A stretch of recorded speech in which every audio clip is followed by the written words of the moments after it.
Hello, and welcome to Let's Talk About It, a safe place to discuss all the uncomfortable things, especially sexual and mental health. I am your host, Taylor, and today is an episode with some serious discomfort. Before we get to today's episode, I have a few things I just want to cover with you all. One of them, to start off, is that you might have noticed that we are back and running on the podcast Instagram page. So if you do not follow us there yet, it is at Let's Talk About It _podcast. And going to be sharing some behind the scenes of when we are recording, some more information about our guests. You guys can easily follow them there. And just some fun, like good quotes, things to remember throughout the week, some takeaways from each episode. I'm really enjoying creating more of that content for the Instagram page. So hope you guys check that out. And second, I shared last week a listener survey because I want to learn more about you all and what you're enjoying about the show and what things you want to see more and all of that good stuff, where you're located in case we want to do some live podcasts, all that's good stuff. It takes maybe a minute to complete this survey, and it's linked both in the bio on my Instagram page at Taymoka and also the podcast page at Let's Talk About It _podcast. So if you go to either one of those pages and click the link in the bio, there will be another link to the survey that will take you less than a minute and really help me out. So I'd super appreciate after the episode if you guys could check that out. And the third item on my little list here that I want to cover is that I've been receiving a lot of tweets about this season of The Bachelor, and I don't typically cover The Bachelor on the podcast. In the next 2 episodes, we'll have Astrid back on, so I'm excited about that. But there have been some things I've been hearing about this season so far that I might be doing an episode on soon to cover. So if that is something that you are interested in, definitely drop me a comment or a message on the podcast Instagram page. And just a lot of like girl dynamics that I feel like might need to be discussed. So let me know your thoughts on that. And lastly, I will say before listening to this episode, if you have not listened to episode 91, which was 99 Ways to Own Your Anxiety with Julian Brass, highly recommend going back and listening to that one. Not necessary. However, the first 20 minutes will make a lot more sense. At the end, just for a little bit of context, in case you don't go back and listen, Julian, at the end of our last recording, he was here in Seattle, and we were talking about his book, and in the book, it was talking about, ways to relieve anxiety, and part of that was like physical touch, and I brought up masturbation as a part of that and just noticed this like visible discomfort for Julian. And we talked about it after recording, and I didn't push it when we were recording, but I was like, this is going to be another episode. And Julian knew that when I reached back out to him heading to Toronto to record this episode with him. And just want to thank him right off the bat for leaning into this and for allowing me to ask him these questions and just sharing the space with me, because I know it can be uncomfortable to talk about sex things, especially in a public way. But really enjoyed where this conversation went, just in terms of, we talked about relationships and sex and like the intention around sex in relationships. And he challenged me in this conversation, and I learned a lot from him. And I think he also was able to learn a bit from me and was very open to hearing my perspective of things. And it was just a real wonderful conversation to have with him, even through the discomfort of it. But sometimes you just got to laugh through it. And, that's where all the good stuff is. So I hope that you all are ready for this episode and definitely have, open ears, open hearts, open minds, as usual, going into each episode. And without any further ado, let's talk about it. All right. So welcome back to the show, Julian. I'm so excited to be here now in your apartment. We traded. It's great.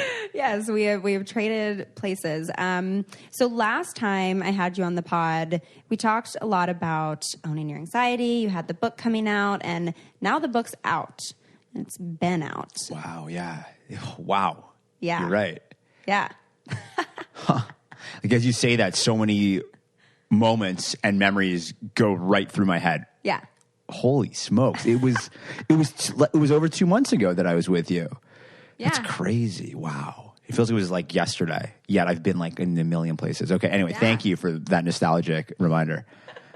Yeah. Do we need a little trip down memory lane? Like, how have you been managing your anxiety through all of this? I'm not going to lie. I actually found myself reading my own book many times.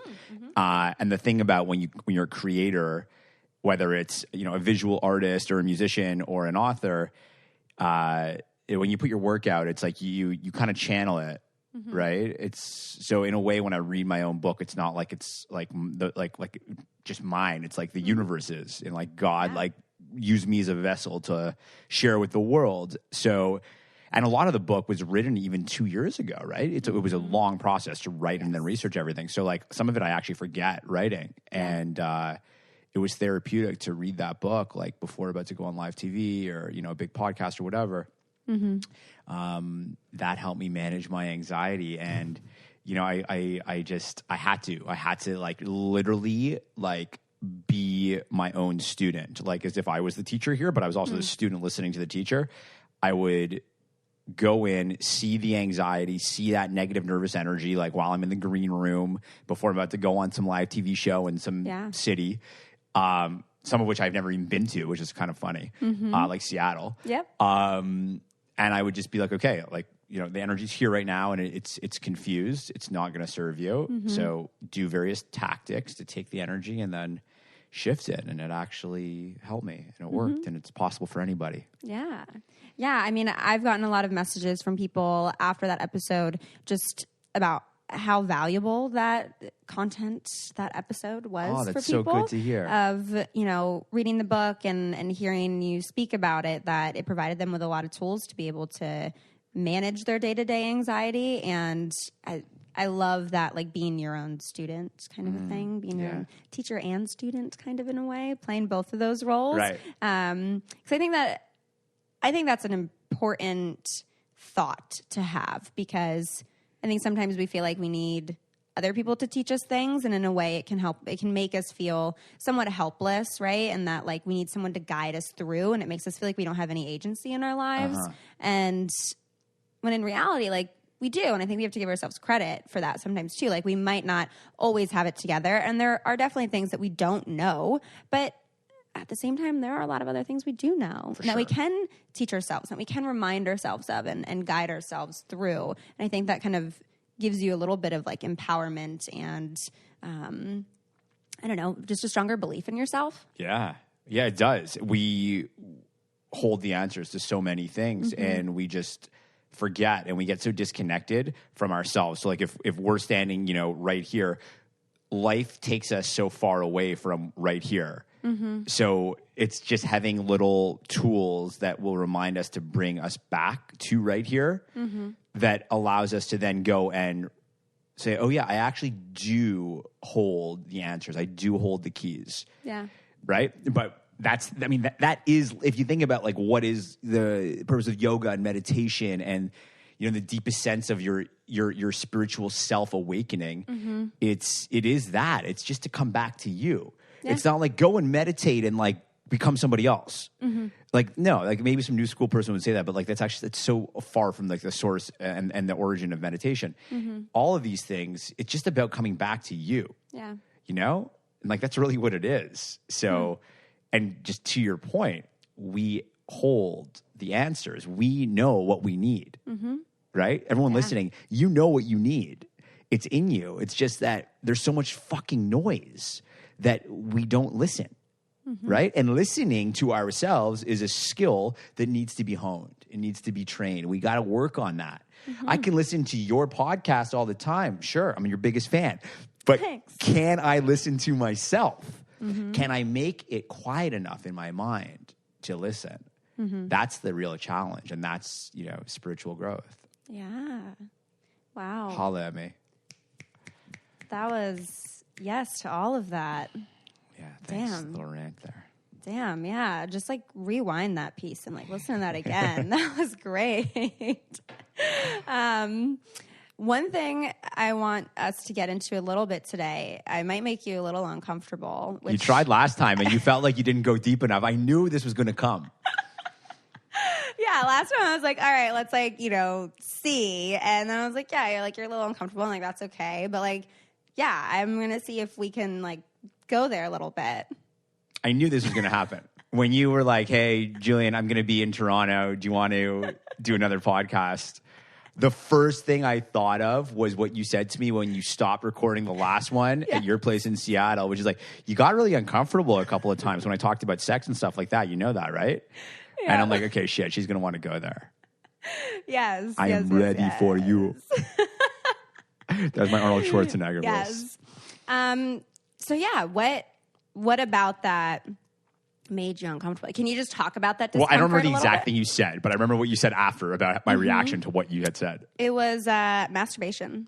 Oh, okay. Yeah, because it was about, there was a piece in the book about, what was it? About self-love? Yes. But there was a piece that also had to do with something about like physical touch, like getting back in touch with your body in a way. And I think it was also in addition to self-love. And I was like, yeah, well, like when I think of that, like I think of masturbation. Right. Right. And you were like, oh. Yeah, I mean, listen, masturbation does not make me particularly off-center or embarrassed. Yeah. So I'm happy to discuss that if you'd like to. Yeah, well, I'm curious. I mean, part of what we didn't go super deep into in that episode, because I was also like, I'm making him hella uncomfortable right now. But the how the practice of masturbation can relieve anxiety, and it's a topic that I have found really important to discuss on the pod, in part because a lot of the women that follow me on Instagram and that listen to the podcast, I've gotten feedback from about how they experience a lot of guilt and a lot of shame around masturbation, and also how it's something new that they're trying to explore and be curious about in a non-judgmental way with themselves. And so I think hearing people talk about it helps take some of that away, and also like sharing those personal experiences helps other people like feel like they're not alone, and also just I don't know, it's empowering to hear. You're not alone as you masturbate. This is the group masturbation session. Well, I mean, we could talk about mutual masturbation. We can talk about anything you want. I am yours, Taylor. Have you ever experienced mutual masturbation? Do you know what I mean by that? I can you just articulate to make sure? Yeah. So mutual masturbation, and to also arouse your viewers. Mutual masturbation is essentially when you and your partner, or partners, whatever you're doing, are in the same space, and you kind of are both like touching yourselves. You're not touching each other, and you're essentially just like watching each other masturbate. Sometimes that can be done over like FaceTime, right? Like a sexy FaceTime kind of a thing. But also like in person. And I think it can be something that's done as foreplay. It can just be done fully on its own. Doesn't have to be followed up with anything else. But I've experienced it a few times. Did you like it? Yeah. Yeah. I mean, I'm a very visual person. And so I find that it also is helpful for me to like watch my partner masturbate, because then I kind of know how they like to be touched, or how they receive pleasure when they touch themselves. So then I can learn and observe how I can touch them. So that part I like, just that makes a lot informational wise, I'm like gathering data in my head. But then it's also just arousing, right? Like to watch your partner arouse themselves, right? To pleasure themselves. That is something, at least that turns me on. I don't think I'm alone in that. I think most people enjoy that. Yeah, that's hot. Yeah. For sure. Yeah. Is mutual masturbation something that you've experienced? I have done that. Yes, I've experienced that. Yeah. Yeah.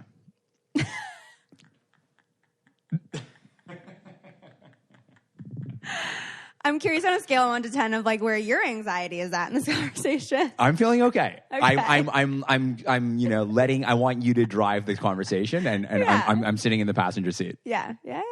So I guess like if we go back a little bit, like when you were growing up, were there conversations around sex? Like at home? Yeah. I don't think we dove too deep. Yeah. No, I don't. No, definitely not. It was my brother and I, and we were like quite awkward to talk about it, like with my mom, and my parents are divorced. So I would see my dad. We have a very good relationship. We had one, and we still do. But I don't remember really speaking much about sex, at least not like in detail. Maybe if I had a crush on a girl or something, we would like talk about that. But no, not like how do you pleasure a woman. Yeah, that never came up. Yeah. When did that start to come up in your life? When I started to pleasure women. Yeah. Yeah. I mean, like, I guess in my like late teens, like mid-teens, late teens. Yeah. Yeah. Yeah. I think in a few episodes ago, I was discussing virginity and this whole concept of like losing virginity, right? Right. And I mean, I think for teens, that whole concept can provoke a lot of anxiety and a lot of nerves around sex, that it feels like you're losing something, right? And that's like a very monumental moment. Are you comfortable sharing about virginity or your first time perhaps of like emotionally what that experience was like, if you felt any of those pressures like around virginity? Like, I know it's different for guys than it is for girls when they first have sex, but right. Always curious to hear what that. Here's the thing.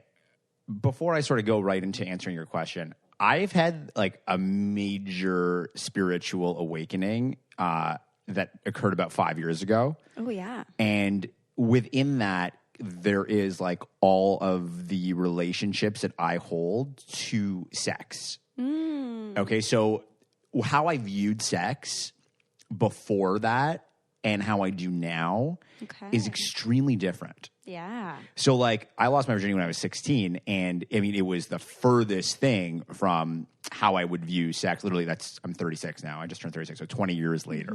Happy belated. Thank you very much. The way that I look at it today is that if that first sexual encounter means something major, then you're not losing anything, you're gaining something. Absolutely. And the way I looked at it as a teenager was, holy shit, some of my friends have had sex. What's it like? I want to try it. Okay. Like, I don't want to be the last one. Like, it was like, stupid teenage talk. I think for me, my sort of like spiritual awakening and sexual awakening contained therein is very much that in life, we are constantly being offered different things in the form of instant gratification. Oh, yes. Right? Yes. All the time. And it's in the path of saying no to these things and understanding that, hey, maybe a lot of these like quote unquote pleasures are good in the moment, but taking me away from becoming my higher best self. Absolutely. So if that's the case, then the universe or God or the divine or the source or creator or whatever your listeners choose to use as the term, is giving us these things to test us to perhaps have a chance to grow. Yeah. Now, the thing about sex is that when sex is used as a tool and a medium of true connection, then I think it's like, I would even call it a holy act. It is like a holy act of two different human beings connecting and becoming one for a moment in time. Yeah. And that's how I look at sex. That's how I view it. So perhaps the masturbation thing and like the awkwardness that you felt the other time we were on this maybe stems from that, which is, and why would it stem from that? Because maybe I didn't want to go to this level that we're going to right now just for the sake of your show. I thought it was more about my book and whatever. But I could talk about what I'm talking about for quite some time, which we're going to today, which is awesome. This is one of the most beautiful, incredible human acts that can bring two humans like truly, truly together and unify two people, that society is generally fed to believe the complete opposite, that it's like, you know, who'd you bang last night? Yeah. Was she good? Like, how was her body? Or like, how big is his? Yeah. It's like that kind of conversation. And by the way, I used to live in that lane, so I get it. But 5 years ago, when I, you know, learned from their various spiritual gurus around the world, I really saw that way of being was completely taking me away from the essence and the beauty of what a true human connection is. Yeah. So anyway, that's a bit of a sort of like, you know, sort of, I don't know, it's a snippet of like where I hold on this stuff. Absolutely. And I'd love to dive in more. Ask me anything. No, absolutely. I think that does help provide a lot of context too, even just from my understanding of where you were at last time. And I'm wondering, I think a lot of people are still stuck in that piece pre 5 years ago, Julian. Yeah, right. And I'm wondering, you know, you said that whole process for you was with these gurus and learning this stuff, but I'm wondering what that looked like for you in practice, of how you were transitioning from perhaps this more sexualized, surface level experience of sex to this very respectful, like holier than thou, like spiritual connection relationship with sex. Sure. Okay, let me do my best. It's a great question. If we walk by every person on the street and say, oh, he's hot, she's hot, oh, I'd like to do her or him or whatever. Maybe I'll go pick her up, pick him up. I bet you they'd be great in bed. That's probably look great naked, you know, whatever. Or even, and then it gets more sort of like offside in terms of like, you know, society's view of the offside. It gets more like vulgar. Let's just use that. Yeah. If we do that, and many people do that. I think we unconsciously do that, though. Well, so that's the thing.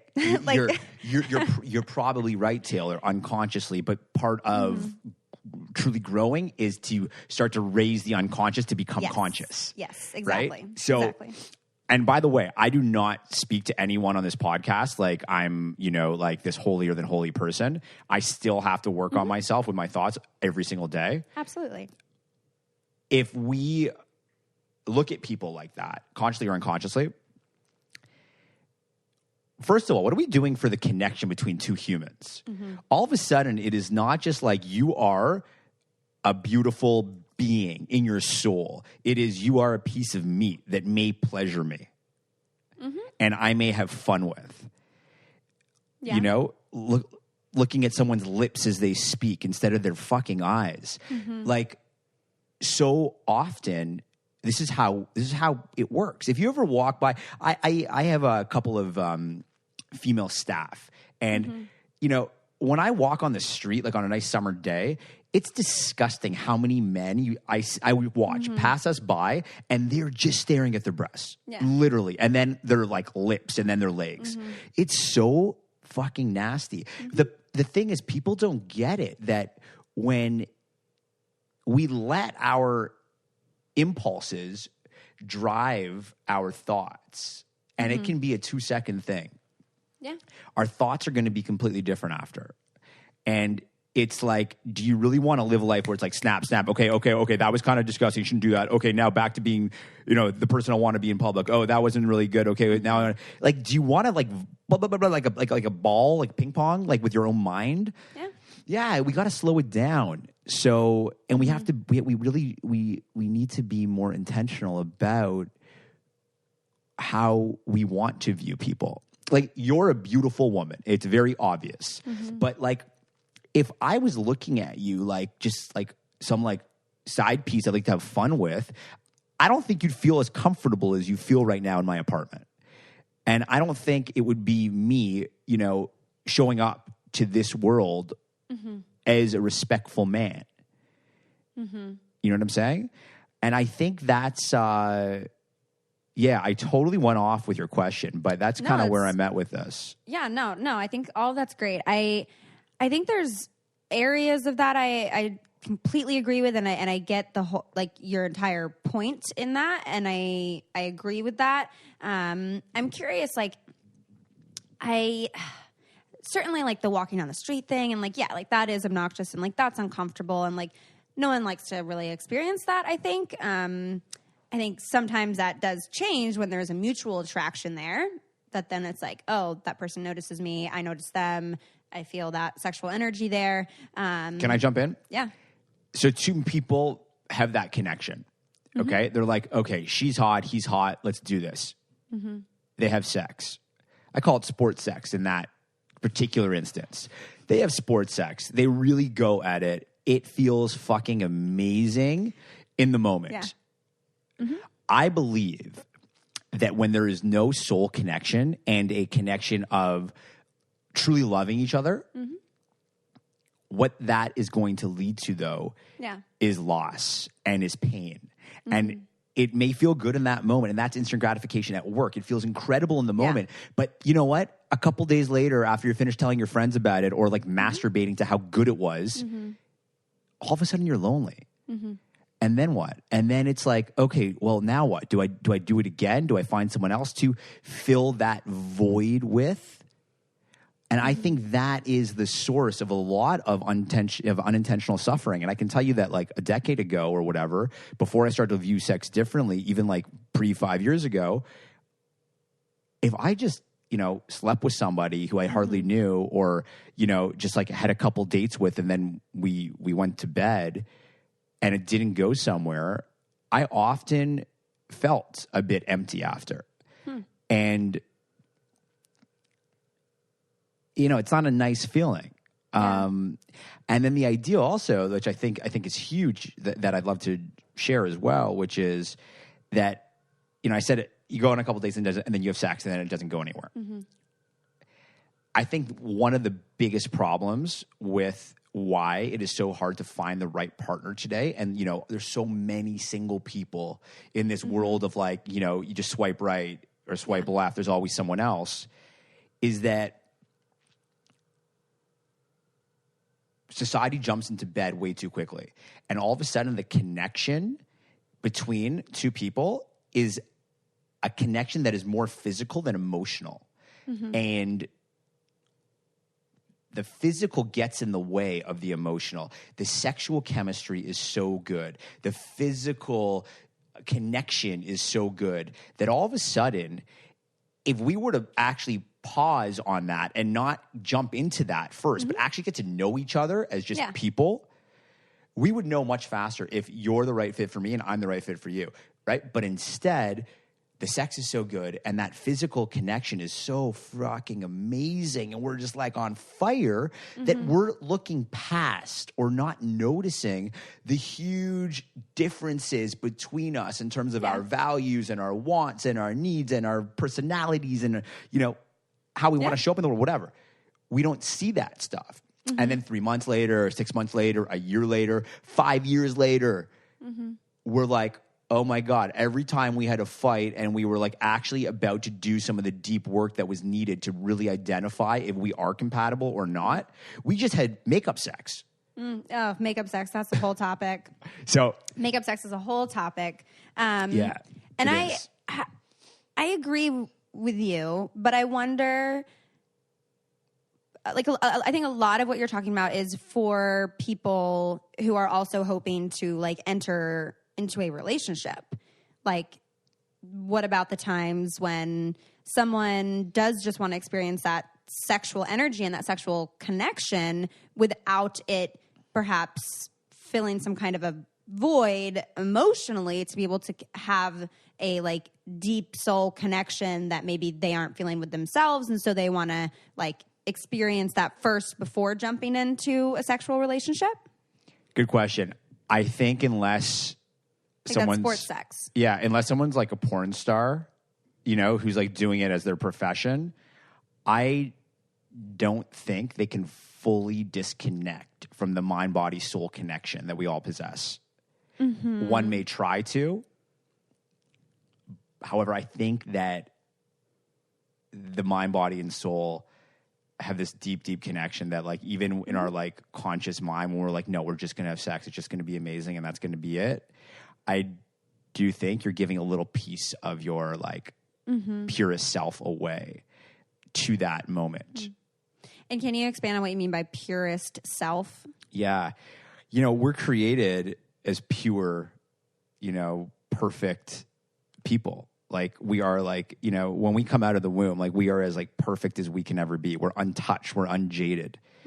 And as we go through life, we end up giving more and more and more of that true perfection away based on decisions, thoughts, ideas, external things taking us off, the path that we really want to be on or know that we're supposed to be on. So sexually, it's just the same. It's like, it's part of that purity, if you will. So I think that we're giving up a little bit of ourselves every time we, whether I speak badly about you behind your back, or whether we have sex and then we're like, okay, peace out. That was good. Have a good life. I think we're giving up a bit of our purest, highest self every time we do something like this. So it's not just about sex. It's about anything that takes us away from that sort of purity. I mean, if you were to survey all your listeners and say, how many times after a one-night stand did you feel better about yourself? Yeah. The answer is probably going to be less, I felt worse after. Yeah. I don't know. I think I hear you on this, and I think the part maybe that I'm struggling with is, like, I'm thinking in terms of my own personal experiences, and hearing you just say that now, I think you're more like referring to things like one night stands.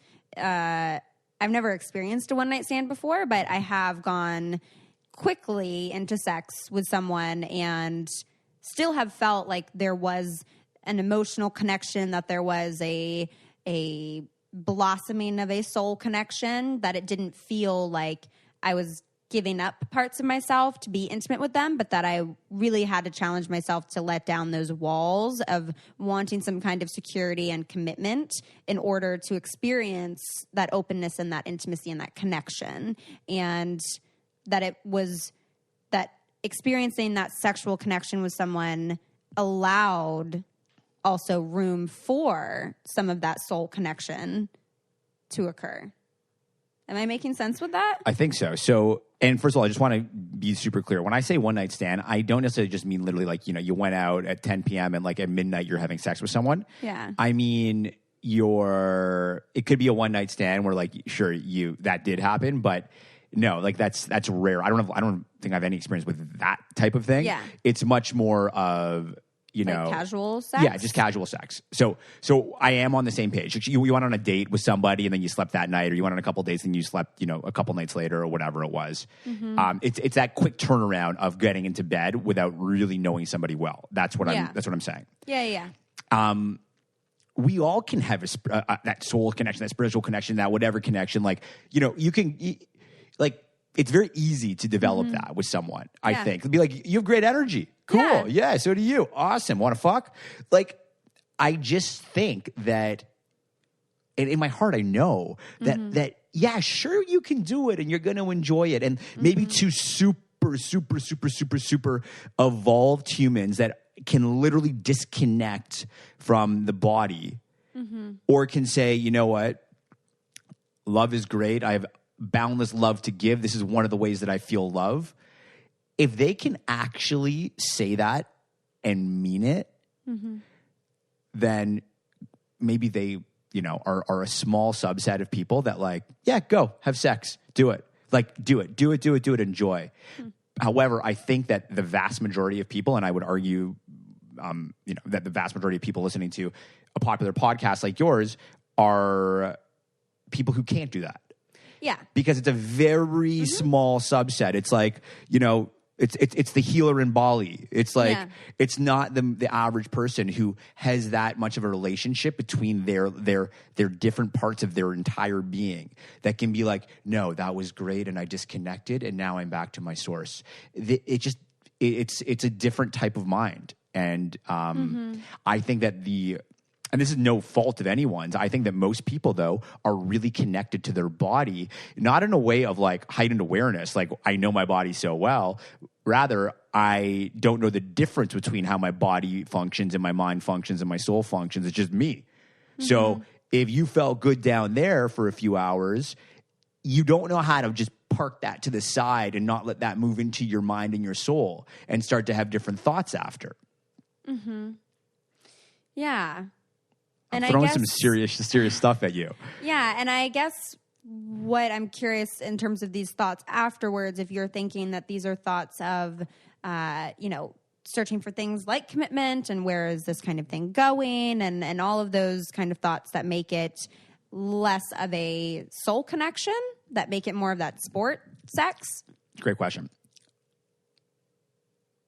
I think ultimately it comes down to what is someone's values. So do they value having that committed, loving relationship? Do they want to find their life partner? Do they want to, maybe create a family or not? Yeah. I think that's what it might come down to. And on one hand, I think someone can have that value, right, of wanting those things, but also knowing that maybe with this specific person that they might not want that thing. Yeah. And I think, I guess the only piece that I'm struggling with all of this is that I do believe, and I don't think that there's anything wrong with, if you're having to totally disconnect yourself, right, and feel like you're just a shell of yourself and setting aside your wants and your needs in order to have this sexual connection with someone because you think they're really hot and they're validating that you're hot and getting into that. Right. That's one thing. That's different. But I think that when there is this kind of unspoken, but also still having communication about what you want with that person, and that sometimes that might just be that sexual experience where you aren't disconnecting any parts of yourself and you are able to show up. And I think I'm on the same page with you in terms of wanting that soul connection, right? And wanting to be able to be fully present in your highest version of yourself. And I think there have been times, I've shared this on the podcast before. There's one guy in Seattle that I occasionally hook up with, and it is probably the purest form of casual sex that you could have. But it's, I knew him for about 2 years before we actually had sex. We just had makeouts and would see each other every now and then. There were no expectations of anything. I didn't see anything with him, but I think he's a great human. And I always felt very respected by him. I always felt like he was very attentive to me. And then when I finally did kind of let down my wall and felt like I opened myself emotionally, spiritually, sexually, all the things, that it was an amazing experience and it felt really good. And I didn't have any of those thoughts after of oh gosh, that didn't feel in alignment with my values, or I'm such a slut, or he's not, I might not see him tomorrow or hear from him tomorrow. It was I'll see you when I see you, and I hope we do that again soon because that was great. But you're off to live your life now, and I wish the best and I want the best for you, and I'm back off to live my life now. And that was an amazing release and experience and connection that we had, that we were both so present in, and I value and I respect what that was and how we both showed up in that moment, but also not feeling like there was any part of us that had to disconnect in order to experience that. Mm-hmm. Okay, that's very well said. First of all, I think that you're a very evolved person when it comes to sex. Your podcast is all about that, right? I'm trying. I think you're evolved. I think you are a very small part of the percentage of the population who can do what you just did, what you shared that you did. I don't think that many people can do that. Well, but I think I think it also depends. I think it is so situational to that person as well. Like if that had been someone else, I might not have been able to have done that. Right. Right. And again, that was something, 2 years prior, I was not able to do that. I would have had to have sacrificed a piece of myself in order to be intimate with him. There was a time. There was a time. There was a time we were making out. And then at one point he almost started going down on me, like in my car. And I was like, whoa, I was like, what's about to happen? And I was like, oh my God. It's an aggressive move. It was, but it was also like very hot, but I was just terrified. I was like, wait a second, like that's so close. And like, I don't know if I could do that. And I would have had those thoughts afterwards. I would have felt insecure and I would have felt like, am I going to hear from him? And like, oh, like we're not going to have an actual connection. And like, I need to know more about him. Like we should have gone on a date and like all of those things. When 2 years later, I'm more in a place of, I can experience sexual pleasure and not put shame on myself that this isn't turning into a relationship, right? And that I don't have to have this confirmation of commitment. You can do that, but what do you want? What do you want in a year? What do you want in 2 years? What do you want in 5 years? Yeah. So you're talking like way bigger picture. And I think it also is, again, specific to the person. Like with him, I don't want that. Right. He's 15 years older than me. So like, I'm not going to have children with him. That's not like something I see there. Right. So I'm able to have that experience with him and perhaps someone else that I see, that I do want some of those things with, that I'm like, whoa, yeah, like long-term picture. Like I see how we connect and I see like our values and I'm looking at this much differently. I don't think that I would necessarily hold off on having like an intimate experience with that person because I see that bigger picture. I think that there's a way that your sexual connection with them can be a part of building that. But I see what you mean of not wanting it to be like the entire relationship, right? And just letting it be completely about the sex. Right. The sex. The sex. And if a person doesn't ask themselves, what do I want when it comes to my, my sex life, my relationship life, finding a partner? If they don't ask themselves and know what it is that they want, then here's the thing. Yes, you can have, not you, one can have amazing sex with a partner, sure. And if they're able to disconnect and not feel shame after, okay, great, enjoy. But here's the thing. Our being is much smarter than our conscious being. Our deep, all-knowing, true intuitive self is much smarter than that person who says, yeah, I'm just going to bang, or I'm just going to eat that chocolate cake at 1 a.m. with a bottle of red, or I'm just going to go and do that line because like it feels good right now, right? Deep down, our highest self knows so much more and it knows what's best for us. So here's the thing. If I say to myself that I want to be with the right partner, okay, and I want to find something of meaning, of depth, and that's truly what I want deep down. But I know this girl, and I've known her for 2 years. We have a great friendship. We can have sex, and it's going to be great. We're going to feel really good. We're going to enjoy it, and then we're going to say goodbye. And I'm not going to expect a text, or she's not going to expect to hear from me. And it's going to be like, move on, all good. Maybe 2 months later, we'll do it again. But there's no expectations, okay? And it's that joyful sort of experience that you had kind of shared you did. Here's the thing.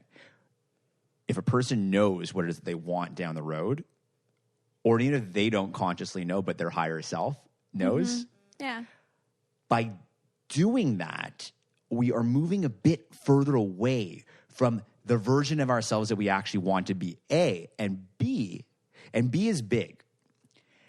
If I just slept with that, that good friend of mine who's like okay with having that casual sex once in a while, and then my future life mate, my partner, my true kindred connection walks by me, or happens to be set up matched, like someone says, hey, Julian, you got to meet this person, or whatever the case might be. Because I just filled a particular need, I don't think that I would then show up to this next person as fully, because I've been satisfied in one area, which is so closely connected. So does that make sense?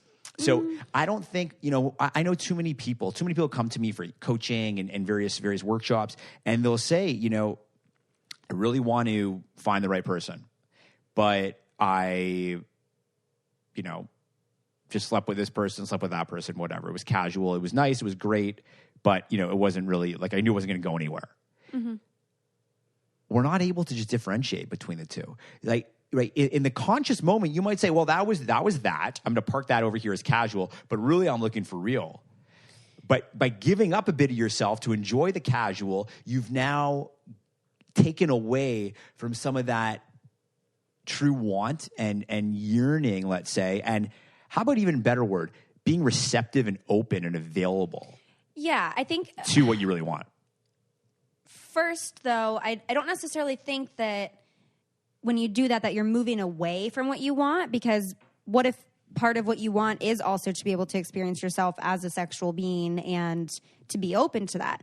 Like, I think that's also valid. I don't think that if your long-term goal is like, yeah, you want to have like a lifelong partner, right? And you want to have a family with someone and have this committed relationship. Like, I think there's space for both of those along the way. But I do agree that you sometimes are not fully receptive and open to things if your mind is elsewhere. Right. Like if you are focused on that previous casual sex encounter and are like, oh, well, why am I not hearing from them? And like, oh, I want to see them again and blah, blah, blah. Yeah, you might not see that person that walks by you because your mind is potentially still hyper-focused on that relationship showing up in a way that it's not going to.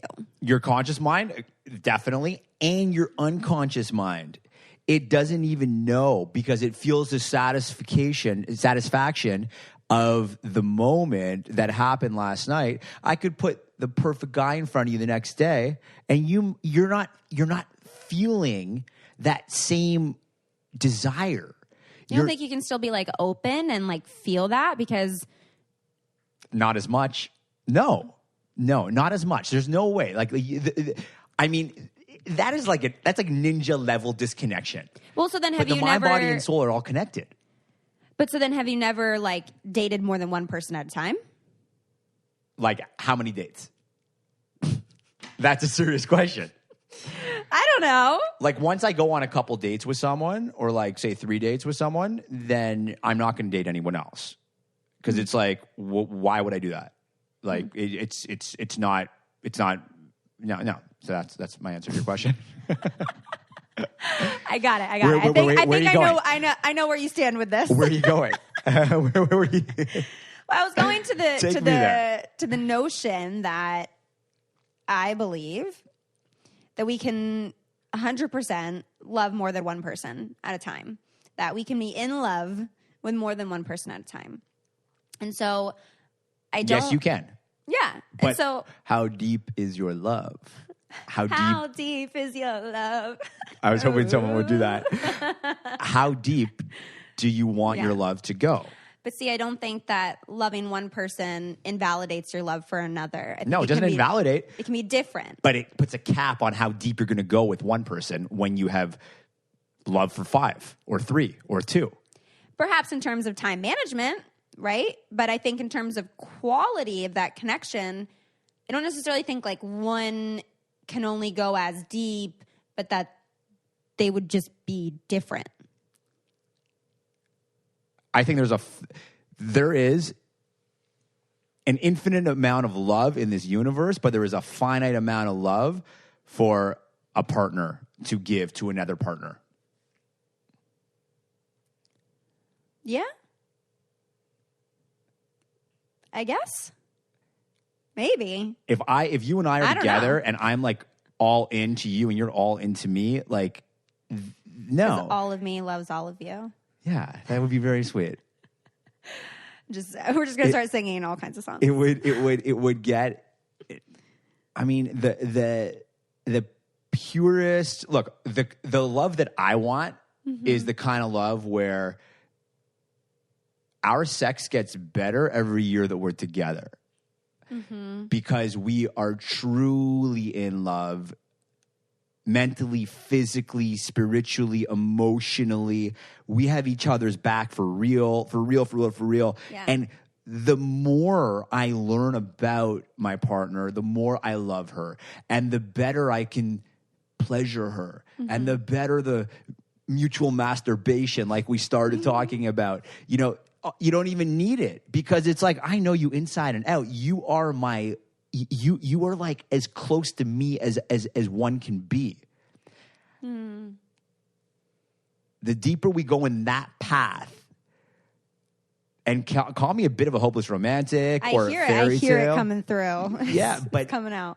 But if you look into a lot of the sort of, you know, spiritual ideology around true, deep love, the idea is that a partner will fall deeper in love with their partner as they age, and the sex will improve as they age. It is not the opposite. It is not this like mainstream societal thinking, which is like, how the fuck could I be with one person for more than 50 years? That's insane. You know how many guys I hear say that? Yeah. And it's like, okay, good luck, man. Like, you want to, like, sure. And I'm not saying it's easy. I'm not saying that it doesn't come with challenges. Yeah, I was going to say the relationships that turn out in that way, where the love gets deeper every year and the sex gets better every year, are the people that are continuously dedicated and putting in that work to be curious about each other, to continue to learn about each other, to continue to check in with one another, that they are committed to that work of investing and nourishing the relationship. 100%. I almost sang a song about work for a second, but I didn't. Work. That was it. Yeah. Or Charlotte Day Wilson, it's going to take a bit of work. Taylor, the thing about the work when it comes to the relationship is that it's in that work that the relationship actually hits a new high. Yeah. You know? And so that's, see, I'm all about living life with intention. Yes. And like that is how I operate. So I can tell you that, sure, you know, we can disconnect and have sex right now and it'll be great, but it's taking me away from the intentional way that I am living. Yeah. And I think that's where this whole thing sort of like, we have to draw a line in the sand, is like, hey, everybody, what is your intention for your life? And if you do not want to, you know, have that marriage or have that totally committed relationship one day or whatever, then yeah, do you now? Sure. Because it's not going to then become a misalignment of your intention or a misalignment of your values. Yeah. Right? But if there's so much unnecessary suffering created by people who are like, I really want to find the right person, but until then, let's have some fun. Yes. No, wake the 100%. fuck up. It doesn't work like that. Yeah. It doesn't, because energetically, you might be having fun on Tuesday night, and you know what? Wednesday and Thursday of your life are going to look a lot different. Yeah, and I think the disconnecting piece, I think if you have to disconnect a part of yourself in order to be intimate with someone else, that you maybe that's not a good partner for you to be being intimate with. Right. But I don't know. I'm glad you used the word intention, because I was thinking about that earlier of, like, I think a lot of what it does come down to is making sure that you're being intentional with your sexual life, right? That, like, who you are choosing to be intimate with is purposeful, is intimate, is, I don't necessarily think it has to have meaning, right? Or a deep meaning. I think the meaning of it can be that you want to experience sexual pleasure, right? Or you want to explore something sexually with someone. But I think that intention and knowing the purpose for you and how that is or isn't in alignment with your values and with your true self is super important, because then if you are just consistently having sex with people for validation or to fill a void or to disconnect yourself to hope that, like, something comes of it or whatever the case is, then you're just becoming more and more disconnected with yourself. You got it. Yeah. That's exactly what's happening. And that hurts and that sucks. And I think that's a really painful place that, like, hookup culture has put a lot of people in. Yeah. And created a lot of shame around sex in and of itself, when really it's just the fact that it was not intentional and it was not, it was disconnected. Yeah. But that it's not the shame around the fact that you had sex. It's hurtful and something to change or do differently because there's this disconnection and there's not the respect, there's not the trust, there's not the connection and the intention. Totally. It's very well said. And that's where this conversation really needs to go for every individual. Mm-hmm. They have to ask themselves, what is my intention? What's your intention, Julian? With what? What's your intention with your life? What's your intention with your relationships?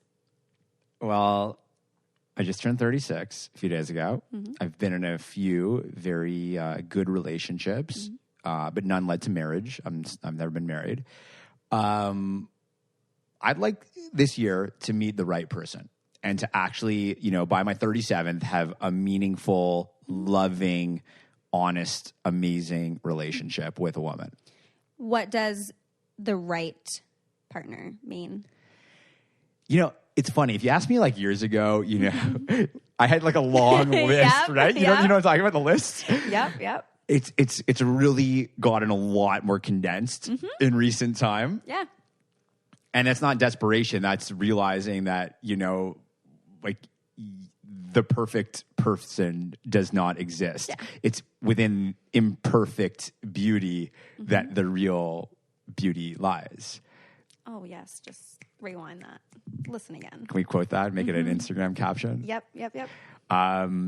So honestly, for me, it's kind of simple. I want to be with a woman that takes care of herself on the inside and out and is truly kind. Kindness, man. Yeah. I've been talking about kindness a lot. Kindness I love and I want, but it scares the fuck out of me. Yeah, we were talking about that earlier. Yeah. And hold on, before we go into kindness, my last thing is that I want to be with someone who wants to build a family. And that's speaking of intention, that is something that it doesn't just happen by accident. Like if you want it, you think about life differently, you think about yourself differently, you treat yourself differently, you treat how you work differently, you treat how you love, you treat your body differently, all that stuff, because you want to show up.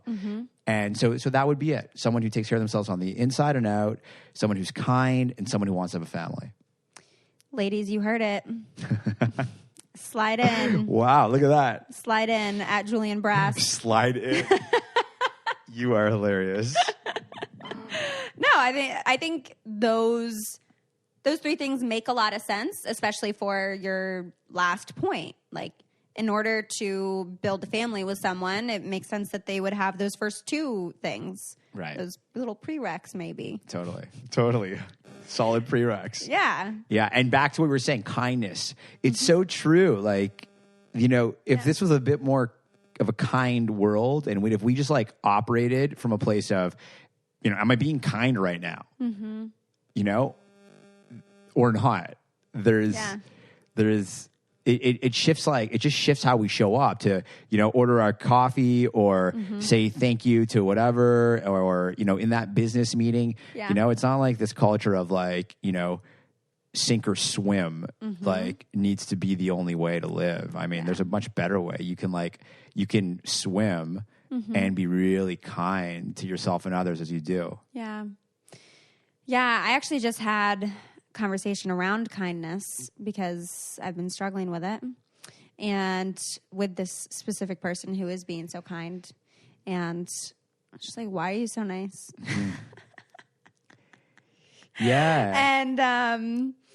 And it was a very simple thing of my backpack is incredibly heavy as I move around with all my podcast stuff and my laptop, and it feels like it's 50 pounds. It's really fucking heavy. Okay.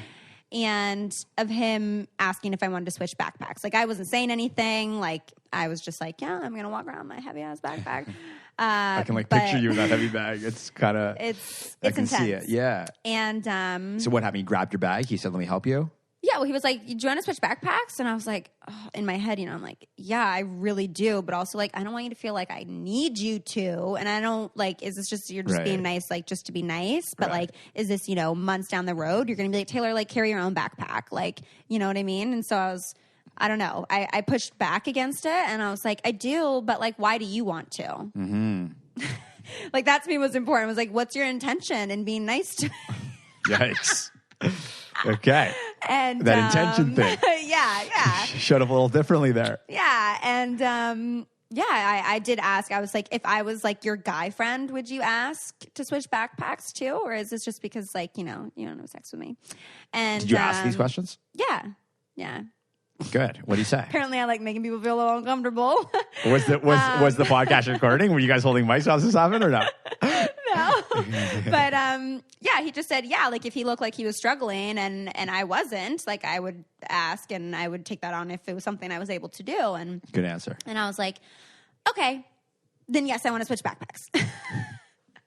Very good. And I have a lot of my own like personal reflecting to do on that piece, but thought it might be helpful to share just in terms of like intention and kindness and like being open to accepting that. Like next time he asks, I'm not going to push back. I still might inquire, right? Sure. But not that's in a way of like pushing away.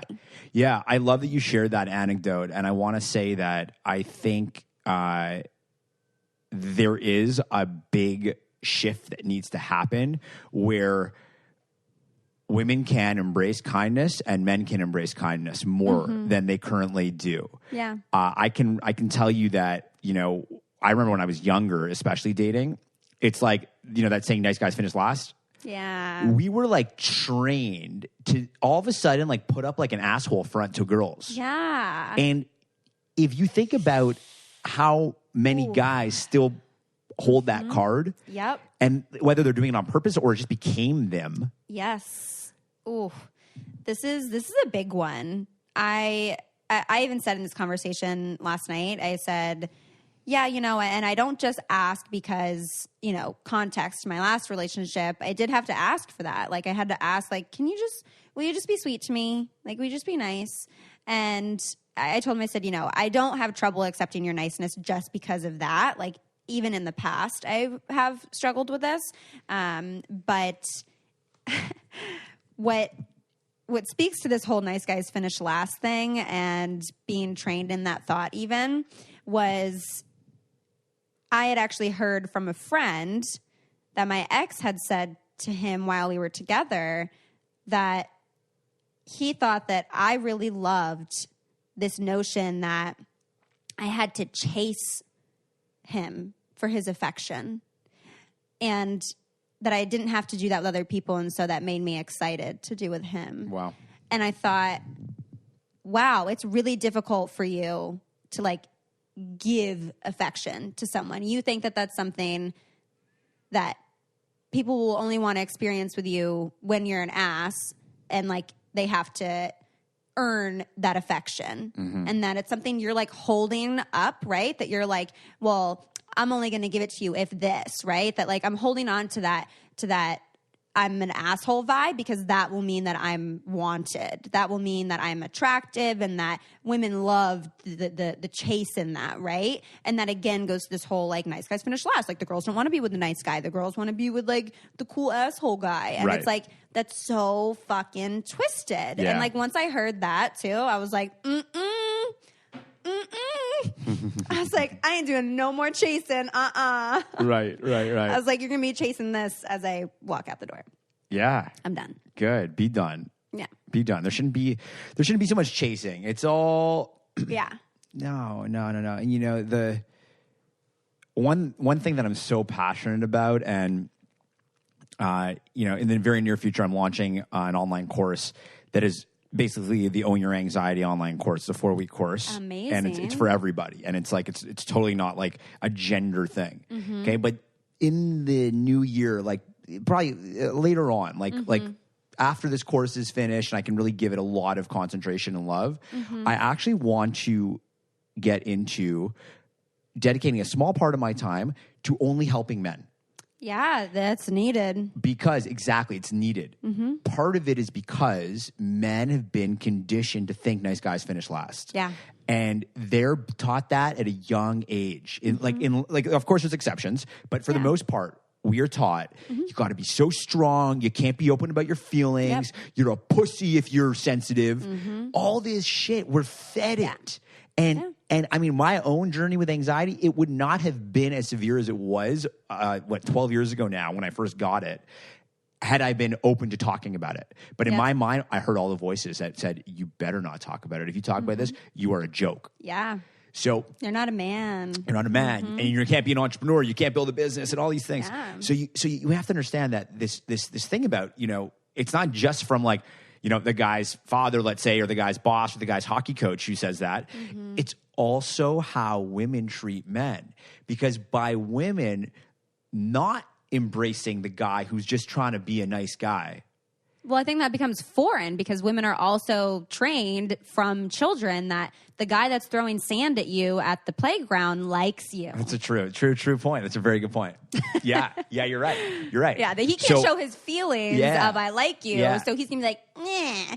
And then the girl has to be like, oh wait, that's because he likes me. Right. Okay. So when a guy then is actually nice, it's like, what the fuck is that? Yes. It's like, I'm used to this dude throwing sand at me, and like, that's how he likes me, and that's playful, and that's like, this and that. And it's like, Right. So that it's a huge thing. And you just brought up the female side, which is so true. I'm bringing up the men's side. I mean, obviously we know these sides more well than the other. That is so true. And if we can start to be a little more conscious and change that a little more, in terms of this, like, I can tell you as a man, in terms of, I have tons of guy friends and, I work with a lot of guys.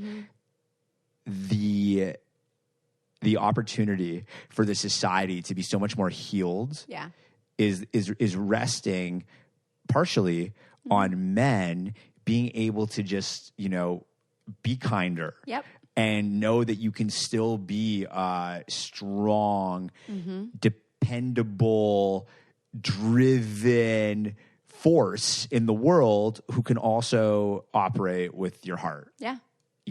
And that's another Instagram quote right there. It's a good thing we're recording this because I don't even remember these things after they come out of my mouth. You're full of them. It's fantastic. I think there's so much to learn on both ends. For sure. Something I think you'd really enjoy. One of my girlfriends, Liz Plank, she just came out with a book, For the Love of Men, about mindful masculinity. Cool. And I think you would super appreciate that. And she is also just such a force, and I absolutely love her.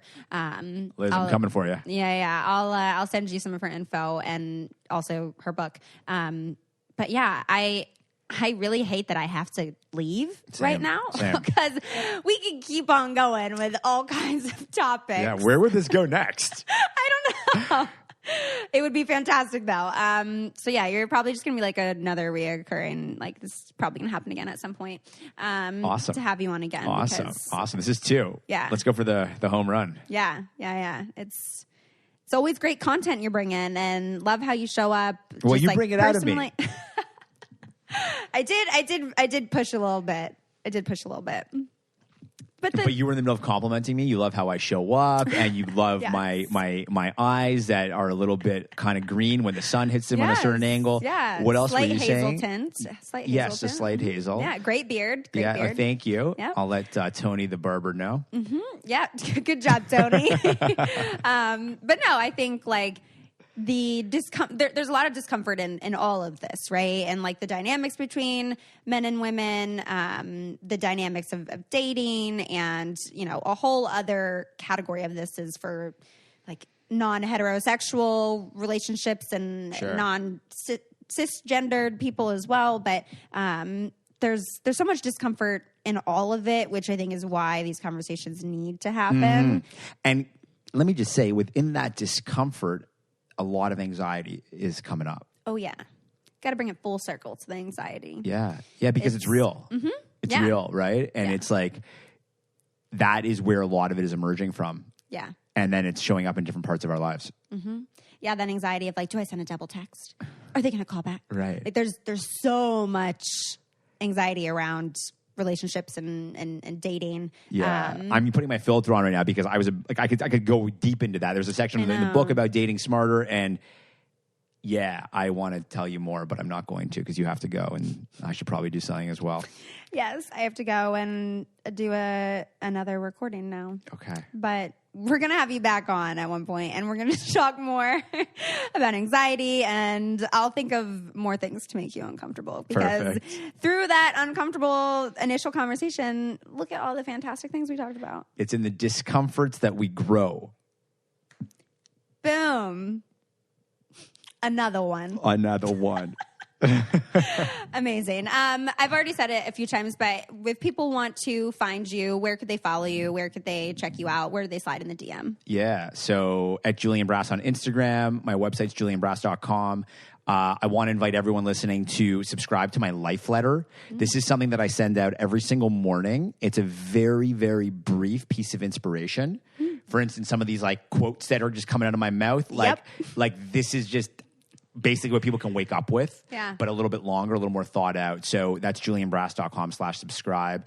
And Taylor, for anyone listening who does want to like go deeper than even what my Own Your Anxiety book can go, get on my email and my Insta and stay tuned because my online course will be launching soon. Mm-hmm. And it is literally a 30-day complete shift on how a person lives with anxiety. Dang. That sounds very exciting. It's going to be really powerful. That sounds very exciting. Well, thank you so much. Thank you. Thanks for coming. You're welcome here anytime. Yeah, this is amazing. Thank you. All right, that does it for today's episode. Thank you so much for making it all the way through and keeping your ears, your hearts, and your minds open. It would mean so much to me if you could take a second or two after listening to this episode to leave a review on iTunes and let me know what you're enjoying about the show. I love reading, what your favorite episodes are, where you guys listen, and definitely feel free to share this with a friend. I mean, part of how we break down the stigmas around these topics is by talking about them, right? And sharing them with more people. So definitely share the podcast. And again, really wanting to include all of you in this podcast. So if you have questions or you want to share a thought or an experience, please send in a voice memo to ask.letstalkaboutit@gmail.com. And I'm really excited to keep having these conversations and breaking down these stigmas. So thank you all so, so, so much. I hope you have a wonderful rest of your week, and I'll talk to you next time.